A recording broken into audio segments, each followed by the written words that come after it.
Arvoisa akateeminen yleisö, olemme tänään aloittamassa kasvatustieteiden maisteri Erja Sandbergin erityispedagogiikan alaan kuuluvan väitöskirjan tarkastamista. Ja väitöskirjan nimihän on ADHD perheessä, opetus-, sosiaali- ja terveystoimen tukimuodot ja niiden koettu vaikutus. Meillä on ilo ja kunnia saada vastaväittäjäksi dosentti Tanja Vehkakoski Jyväskylän yliopistosta. Tervetuloa. Tiedekunnan määräämänä kustoksena julistan väitöstilaisuuden avatuksi.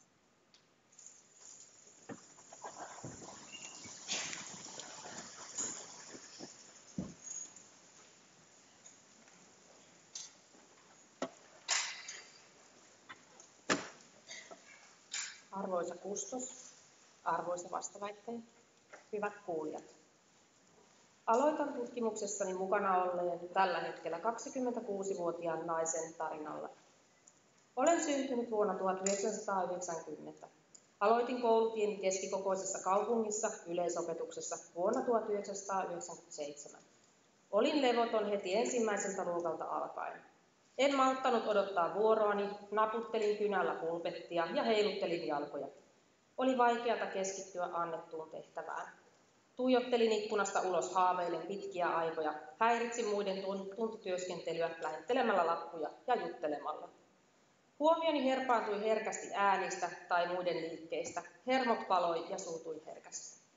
Koetilanteessa ahdistuin, koska en ymmärtänyt kysymyksiä ja tein paljon huolimattomuusvirheitä.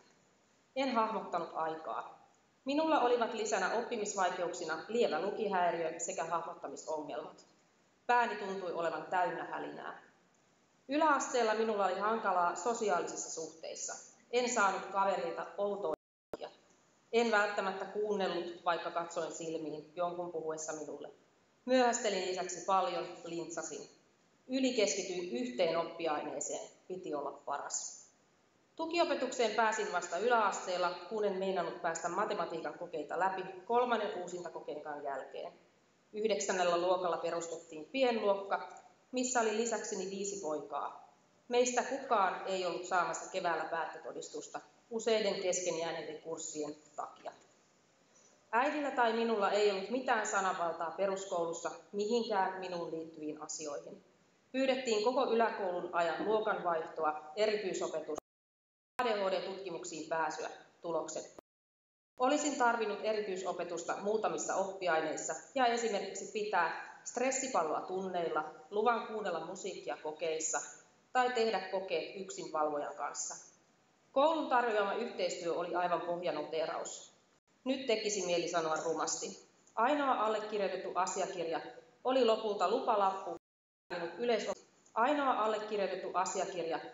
lopulta lupalappu siirtää minut yleisopetuksen puolelta pienryhmään. Toivoin, että minut olisi huomioitu tyttönä, jolla on ongelmia, eikä tyttönä, joka on ongelma. Ja oltaisiin mietitty yhdessä, miten ne ongelmat ratkaistaan. Alkuun olisi riittänyt, että joku olisi edes kuunnellut minua ja toiveitani. Vuonna 2010, kun olin 20-vuotias, sain keskittymispainotteisen ADHD-diagnoosin julkisessa terveydenhuollossa psykiatrian poliklinikalla. Samanlaisia oireita oli aikanaan isäni isällä, isälläni, tädilläni ja 2 vanhemmalla siskollani. Olen kuitenkin ainoa perheestäni, jolla ADHD on tutkittu ja on ADHD-diagnoosi. Sain heti ADHD-kuntoutuksen 10 kertaa ja tarjouksen aloittaa lääkitys saatuani diagnoosin. Lääkityksen aloitin vasta vuoden diagnoosin jälkeen, koska olin raskaana. Toisella asteella koulussa olen saanut suorittaa tenttejä ja tehtäviä kirjallisen sijaan suullisesti, sekä työskennellä yksin ja tehdä tenttejä valvojan kanssa kaksin. Lääkehoidon myötä koulumenestys parani ja siinä sivussa myös opiskelumotivaatio. Lääkitys jatkuu.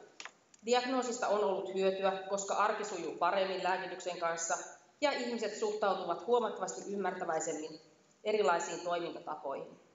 Tarvittaessa otan yhteyttä psykiatrisen poliklinikan lääkäriin, jos tarvitsen muutosta lääkitykseen. Muuta hoitosuhdetta tai kontrolleja ei ole. Mielestäni voisi tarjota pidempää ADHD-kuntoutusta ja keskusteluapua oireisiin ja niihin liittyviin liitännäisiin tarvittaessa. Itse koin saaneeni vain pienen tietopaketin ja jääväni aika tyhjille kuntoutuksen jälkeen. ADHD, 4 kirjainta, jotka luovat meille kaikille ajatuksia, tunteita ja mielikuvia. Onko ensimmäinen ajatus sinulle positiivinen vai negatiivinen? Sähläjä ja ikiliikkuja vai utelias ja energinen? Asenne on merkityksellinen ja kyseiselle tukea tarvitsevalle henkilölle mieleenpainuva, ikimuistoinen. Aiempina vuosisatoina metsästyksen ollessa ihmisen elojäämisen elinehto, energiset, vahvat ja nopeat yksilöt selvisivät saalistuksesta paremmin. ADHD oli yksilön vahvuus. Aikojen muuttuessa tämän päivän yhteiskunnassa samat ominaisuudet voidaan nähdä myös yksilön poikkeavuutena, toimintakykyä rajoittavana ja negatiivisena ominaisuutena, häiriönä. ADHD:ta on tutkittu niin lääketieteessä, yhteiskuntatieteessä kuin kasvatustieteessäkin pitkään. Tutkijat ovat edelleen erimielisiä oireiden syntymekanismeista, vaikka lääketiede niin sanotun suurteorian asemassa vallitseekin kenttää tällä hetkellä. ADHD:n maailmanlaajuinen esiintyvyys on 5%. Tämä tarkoittaa vähintään yhtä eri tavalla toimivaa henkilöä niin jokaisessa päiväkotiryhmässä, koululuokassa kuin työpaikallakin. Nämä henkilöt tarvitsevat tukitoimia, ymmärrystä ja vahvuusperustaisia toimintamalleja. Oireyhtymällä näyttäisi olevan ylisukupolvisia sidoksia, joihin vaikuttavat perimä, raskauden aikaiset tekijät, lapsuuden aikainen vuorovaikutussuhde sekä ympäristötekijät. Myös tässä tutkimuksessa ADHD-oireiston liitännäisvaikutuksineen näyttäytyy vahvasti perheessä usealla sukupolvella, niin lapsilla kuin aikuisillakin.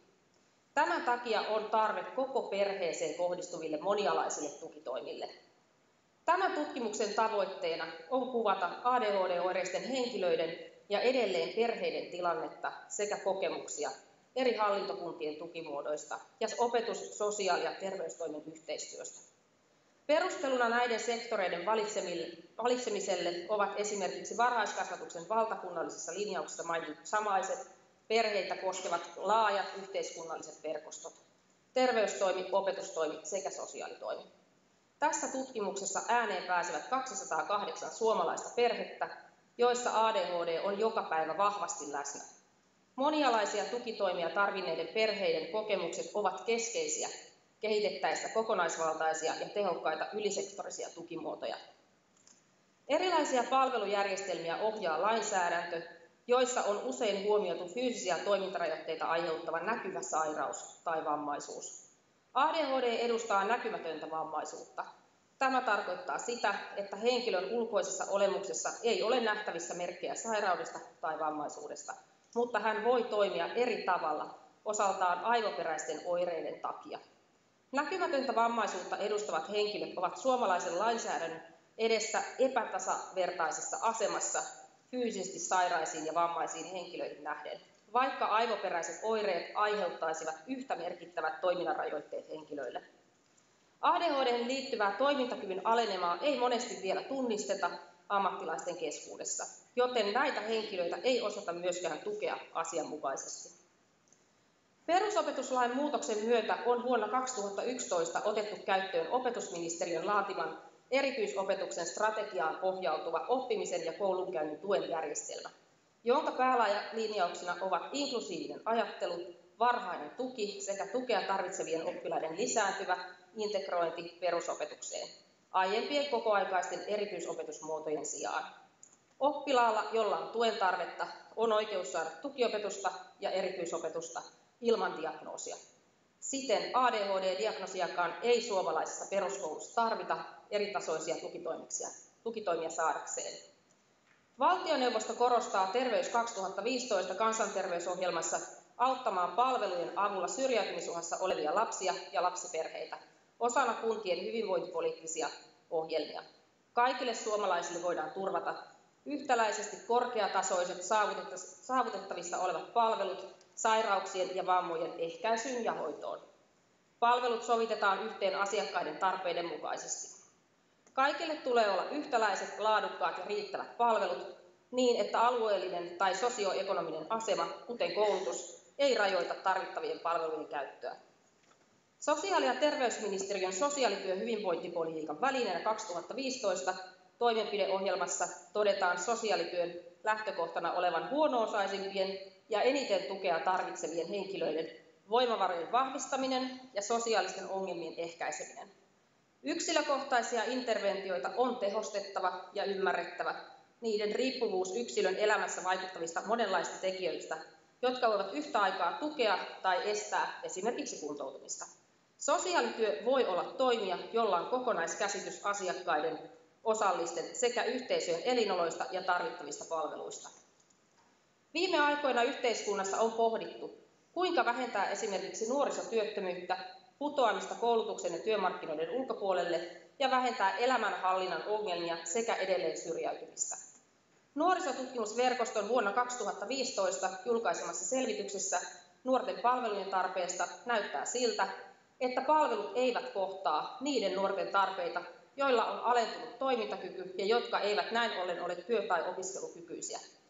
Koulutuksesta tai töistä syrjässä olevat nuoret ovat muita samanikäisiä sairaampia ja heidän terveydentilansa kohentamiseen tulisi kohdentaa lisää resursseja.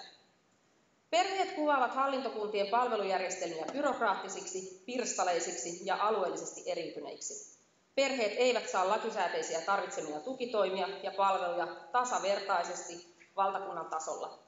On sattumaa, kohtaako tukea tarvitseva perhe ammattilaisen, joka tunnistaa ADHD:n oireet ja monialaisten tukitoimien tarpeellisuuden. Palvelujärjestelmässä ei huomioida perheen kokonaistilannetta ja rakenneta yksilöllisiä tukitoimia. Eri hallintokuntien toimijoiden yhteistyössä on myös merkittävästi parantamisen varaa. ADHD-oireiset henkilöt, joilla on merkittäviä toimintakyvyn alenemia, eivät pysty hakeutumaan tarvitsemiensa tukitoimien pariin, eivätkä aina kykene odottamaan tilanteen heikkenemättä pitkiä ajanjaksoja palveluja saadakseen.